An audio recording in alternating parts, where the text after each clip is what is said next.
भाई इस वीडियो पे कोई एडिटिंग को नहीं करूँगा, कुछ को नहीं करूँगा, बस ये चीज़ जो है, जो रियल नीट एक्सपीरियंस है, जो फील कर रहे हैं ना एज टाइम, उनके लिए वीडियो है भाई यार। और कोई हो चाहे स्किप कर देना, कोई दिक्कत नहीं है।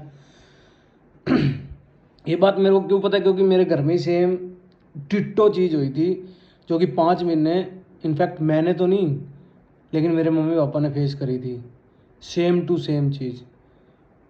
क्योंकि हमें पता है कि कैसे मेहनत करी थी बच्चे ने, कैसे छोटे भाई ने क्या क्या किया था, रात को जग जग के 2-2 3-3 4-4 बजे तक जग जग के, कैसे 2 साल लगाए थे, माँ बाप से दूर रहा था, फंक्शन से दूर रहा था, इवेंट्स होते थे जो भी घर के परिवार के, एक इवेंट पे भी नहीं आता था वो, एक सिंगल इवेंट पे भी। उसके बाद 16-17 साल का लड़का बेगाने शहर के अंदर, वही दिल्ली वर्गे शहर के अंदर अकेला रह रहा हो, उसके बाद सारा कुछ कर कर आके उसको कोचिंग जाकर आके आधी घंटा रेस्ट या 1 घंटा रेस्ट करने के बाद वापस उन चीज़ों को रिवाइज करना हो, उसके बाद टेस्ट देने हो, टेस्ट में कम नंबर आए तो साइकोलॉजी फैक्ट पढ़ना, नंबर बढ़ाने के लिए रातों को जगना। कई बार स्टूडेंट लाइफ के अंदर ऐसा ही फेज आता है जब वो बंदा 3-4 महीने लगातार पढ़ाई नहीं कर पाता, डिस्ट्रैक्शंस मान लो, कुछ भी मान लो, खुद के अंदर जीना मान लो, एकांत रूम के अंदर बैठ जाता है, बस उसके अंदर जीना पसंद करता है वो, कुछ भी मान लो एक्स वाई जेड, बट ये फेज आता है स्टूडेंट लाइफ के अंदर। उसके बाद वो फेज भी डील करना, सारा कुछ छोड़कर घर आना, घर आने के बाद सिर्फ 1-2 दिन लगाकर वापस चला जाना, दिन रात मेहनत करके 3-3 4-4 5-5 बजे तक जग जग के फिर सुबह उठना, फिर पढ़ना, फिर रिवाइज करना, फिर टेस्ट देना, same routine, same active routine, same, बिल्कुल कुछ चेंज नहीं, ना कहीं जाना, ना दोस्तों से, मतलब इतना कुछ होने के बाद बच्चा एक नीट का पेपर देता है। और इतना सारा कुछ झेलने के बाद, अपने इमोशंस को दाव पे लगाने के बाद, यारी दोस्ती को दाव पर लगाने, जवानी दाव पर लगाने, इन सारी चीज़ों को दाव पर लगाने के बाद एक नीट एस्पिरेंट नीट का एग्ज़ाम देता है। और वो एग्ज़ाम देकर आता है और उसको पता चलता है कि उसके 650+ मार्क्स बन रहे हैं, 700 मार्क्स बन रहे हैं, 710 मार्क्स बन रहे हैं, 720 मार्क्स बन रहे हैं, 680 मार्क्स बन रहे हैं, 690 मार्क्स बन रहे हैं। और वो उस रात बहुत खुश होता है अपनी 2 साल 3 साल 4 साल 5 साल की मेहनत को लेकर। उसको इतना अच्छा महसूस होता है कि लाइक उसने जो रातें बिताई हैं, जो उसने मोमेंट्स सारे दाव पर लगा कर जो पल किताबों को दिया, या फिर जो मेहनत करी है उसने, उसका फल मिलने वाला है उसको 2 महीने के अंदर। वो इस आस के अंदर बैठा होता है, और फिर एकदम से एक हवा का झोंका आता है और वो कह देता है कि नहीं, पेपर वापस होएगा।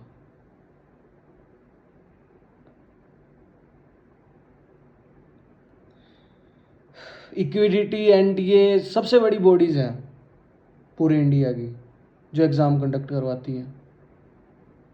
थू है तुम्हारे पे, थू।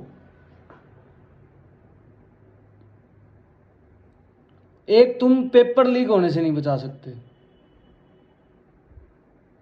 तुम उस पोजीशन पे इसीलिए हो क्योंकि तुम डिजर्व करते थे उस पोजीशन पर होना। हमारे जैसे बंदे वहाँ पर उस पोजीशन पे एनडीए के अंदर, हेड के अंदर, इसलिए ही नहीं है क्योंकि हम डिजर्व नहीं करते ना वहाँ पर होना। हमने नहीं करी थी इतनी मेहनत, तुमने मेहनत करी थी, और उसके बाद वो पोजीशन लेने के बाद उस पोजीशन का तुम कोई भी फ़ायदा नहीं उठा पाए। तुमने बच्चों की, एक नहीं, दो नहीं, चार नहीं, पाँच नहीं, हज़ार नहीं, लाखों बच्चों की आंखें नम कर दी, लाखों बच्चों की, और 1 साल से नहीं, पिछले 3 साल से सेम चीज़। 3 साल से गलती जाने अनजाने में एक बार ही होती है, दूसरी बारी की हुई चीज़ सेम चीज़ गलती नहीं कहलाती, वो जानबूझ कर करी जाती है। ये सिंपल सा मैसेज है तुम्हारे लिए, साफ शब्दों में मैसेज है, और जो सच्चाई है वो यही है कि इस बार तुम मिले हुए हो इसके अंदर। लेकिन शर्म आनी चाहिए खुद की इमोशंस को, खुद के सारा कुछ को खुश करने के लिए तुमने एक बच्चों की इतनी सारे प्रोसेस को, लिटरली इतने सारा प्रोसेस, इतना लॉन्ग टर्म प्रोसेस, साल में एक बार ही पेपर होना, 365 दिन लगातार मेहनत करना, कई 2-2 साल से कर रहे हैं, कोई ड्रॉपर्स 3-3 4-4 साल से लगे पड़े हैं, और उसके बाद वो ये चीज़ झेल ले। जो रियल एस्पिरेंट्स हैं उनकी बात कर रहा हूँ मैं, और जो अगले साल देने वाले हैं उनकी भी बात कर रहा हूँ मैं, कि 1 साल मेहनत करके अगलों ने सोचा कि अगले साल हम बढ़िया देंगे, पता लगे भाई साहब जो बॉडी पेपर ले रही है वही खोखली है।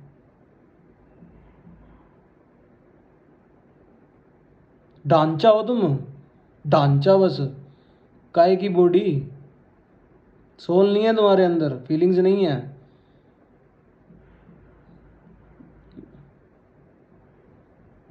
कई फिर क्वेश्चनिंग करते हैं, भाई इतना ही था तू कर लेता, हमारे बस की नहीं थी तभी तो हम वहाँ नहीं बैठे, तभी तो यहाँ बैठे हैं, तुम्हारे बस की है तभी तो तुम वहाँ बैठे हो, और बस की होने के बाद तुम अपनी बस की नहीं कर सके। एग्जाम यार लीक हो जाते हैं, बता यार, नाइस। तुम्हारे से जो छोटे लेवल के बंदे हैं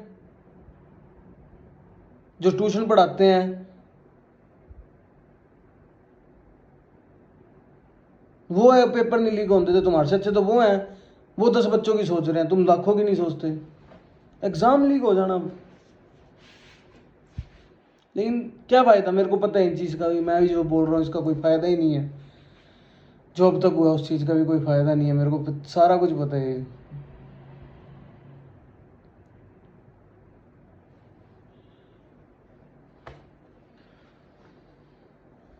ये मक्खी भी तुमने ही भेजी होनी मेरे को लगता है।